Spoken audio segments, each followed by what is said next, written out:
종목별 대응 전략 세우겠습니다. 출발 업앤다운이고요. 유한타증권 선릉역 지점의 박진희 부장 만나보겠습니다. 안녕하세요. 네, 안녕하세요. 네, 오늘 상승 종목의 개수가 점차 좀 줄고 있는 분위기로 바뀌고 있습니다. 좀 어떻게 특징 볼 수 있을까요? 네, 말씀하신 대로 장 초반 강하게 출발했었습니다만 다시 한번 1960포인트 선에서 좀 저항을 받고 있는 모습입니다. 기관이 지난주부터 계속적으로 좀 매물을 많이 내놓고 있는데요. 오늘도 기관 전체적으로 내도 분위기를 보여주고 있습니다. 특히 투신권과 일단 연기금 쪽에서 계속 매도가 이어지는 모습이라서 종목별로 조금 탄력이 좀 떨어지고 있습니다. 특히 외국인들이 매수를 지속하고 있는 시가총액 상위 종목군 내 경기 민감주 수출주를 중심으로 한 종목들로 기관의 매도세가 지속 이어지고 있다라는 점이 지수의 상승 탄력을 압박시키고 있는 모습을 보실 수가 있겠는데요. 오늘 장 초반에 전반적으로 호재성 재료를 내포한 종목들이 좀 상승을 좀 많이 보였습니다. 특히 현대건설 1조 8천억대 수주를 받으면서 좀 강세를 보였었고요. 지금도 현재 강세를 보이고 있지만 탄력은 좀 많이 떨어져 있는 모습 보실 수가 있겠습니다. 그리고 오늘 특징이 특히 두산그룹주가 되겠습니다.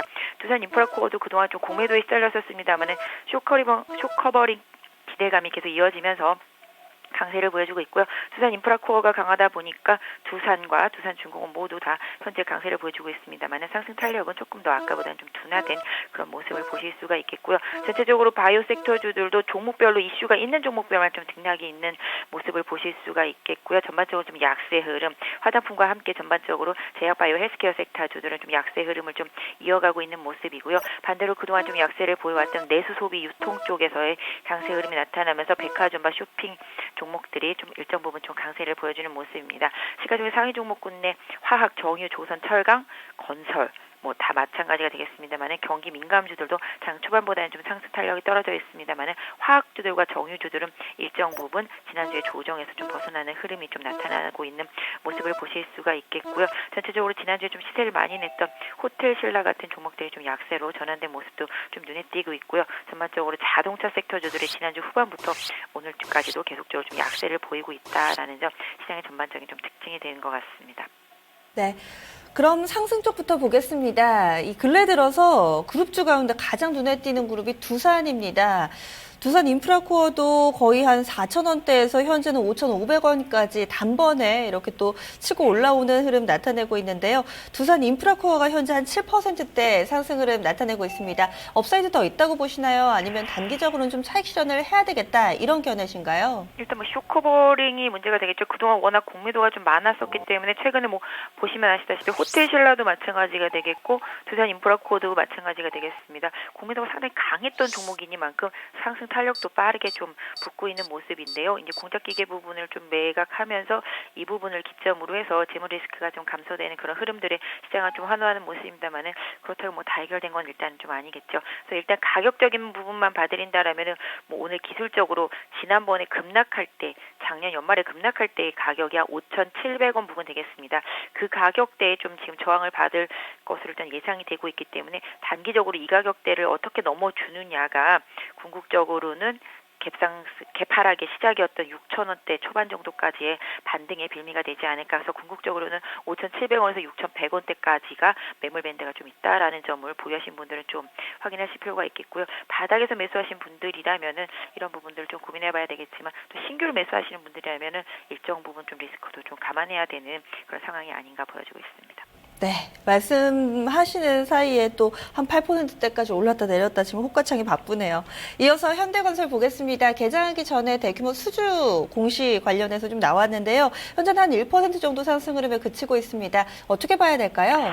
네, 최근에 수주 이슈들이 많이 부각되고 있죠. 대우조선 수주 기대감 때문에 조선주들이 들썩거리면서 상당히 많이 올라왔었고요. 건설주들도 약간 헤매는 흐름이었었습니다만은 최근에 좀 분위기가 유가 상승과 함께 다시 좀 이어졌었습니다만은 현대건설 역시 이제 수주 이슈 터지고 난 이후에 매물이 좀 맞고 있는 모습입니다. 역시 현대건설도 42,000원 부근에 개파락하면서 급락했던 게 작년 7월부터 있었기 때문에 가격적으로는 좀 저항대가 이제 나올 때가 됐죠. 그래서 일단 단기적으로 좀 차익 매물, 그다음에 지수도 역시 좀 고점대 이런 부분으로 해서 좀 차익 매물이 좀 시달리고 있다라는 점, 이런 부분들이 조금 이슈로 생각되고 있습니다. 그래서 기본적으로 현대건설 보유하신 분들이라면은 추세를 계속 좀 보셔야 되겠습니다만은 한 4만 원 정도가 단기적으로 좀 지선 역할을 해줄 것으로 보여지고 있는데요.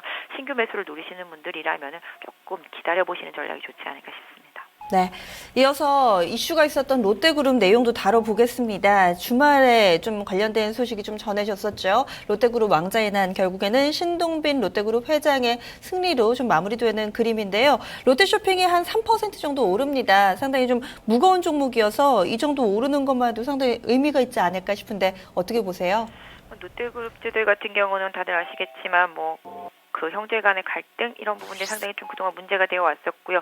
면세점 철수하는 그런 부분들도 또 문제가 되어 왔었고, 그다음에 이제 호텔이 상장하는 부분 이런 부분들이 아직은 좀 남아 있습니다. 그래서 일단 호텔 상장까지는 좀 더 지켜보면서 기다려봐야 되겠습니다만 단기적으로는 역시 롯데쇼핑 같은 경우도 26만 원대 부분에 좀 저항이 있습니다. 물론 여기 추가 돌파하게 된다라면 약 한 27만 원 부분까지 좀 상승 가능하다라는 판단입니다만 백화점 자체들 또 이제 면세점 자체들의 실적들이 지금 많이 떨어져 있는 상태고 외국인들이 좀 일단 기본적으로 면세점에 있어서 경쟁자들이 워낙 많이 출연했기 때문에 이런 부담을 계속 지울 수는 없는 상황이라고 보여지고 있습니다. 그래서 일단 단기적으로는 방금 말씀드렸던 26만 원대 저항 염두에 두시고요. 돌파 여부에 따라서는 최대한 27만 원대 이 정도까지만 좀 생각하시는 단기적인 트레이딩 마인드로 좀 롯데쇼핑을 보시는 게 좋을 것 같고요. 하방으로 좀 중장기 투자하시는 분들이라면은 한 25만 원 정도를 좀 마지노선으로 설정해 주시면 좋을 것 같습니다.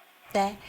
그리고 항공주들도 오늘 강하게 움직입니다. 아시아나항공, 대한항공이 3에서 4% 정도 나란히 좀 상승 흐름 나타내고 있는데요.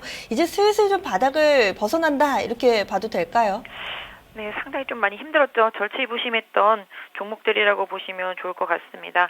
지금 대한항공도 지난주부터 움직이기 시작했고 아시아나항공도 마찬가지, AK홀딩스 같은 경우도 다 마찬가지가 되겠죠. 항공 관련 주식들이 유가 그동안에 좀 하락 부분 때문에 오히려 수혜라고 생각했었지만 오히려 유가 자체를 좀 해치하는 부분들이 좀 많이 있었기 때문에 수혜를 가장 크게 많이 못 봤다라고 보여지고 있습니다. 유가가 빠지면 빠질수록 수익이 많이 나야 되는데 오히려 해치하는 부분 때문에 수익이 많이 떨어졌었던 부분들이 오히려 부담이 됐었는데요. 최근에 좀 유가가 올라오고 환율이 또 다시 또 강세로 돌아서면서 항공주들은 특히 환율 약세에는 상당히 좀 부담스러운 부분들이 좀 많이 있었기 때문에 이런 부분들이 약간 조금 지금 상태에서는 환율이 다시 원화가 강세로 가는 부분들이 조금 기대감을 살리고 있는 것 같습니다. 아시아나항공 자체만 놓고 보면 단기적으로는 약 한 5,100원 정도 되겠죠.